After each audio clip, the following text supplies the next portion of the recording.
যা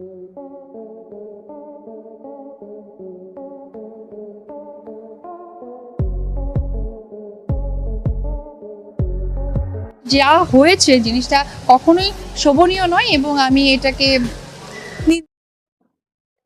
ছেলের বয়সী হিরো নিয়ে কাজ করেন শাবনূর বুবলী, শাকিবকে হারিয়ে অসহায় বুবলী।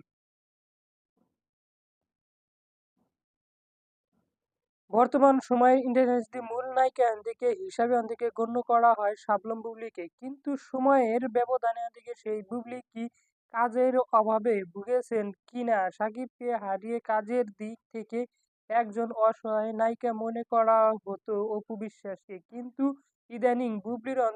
যে কোনো সেই একই পথেই অনুশীলন হয়েছে, অর্থাৎ নিজের চেয়ে কম বয়সী ছেলের সাথে কাজ করাটাই অনেকের চোখের মানায়। শাকিবকে হারিয়ে নায়কের অভাবে ভুগতেছেন কিনা এমন আলোচনায় তৈরি হয়েছেন বুবলীকে নিয়ে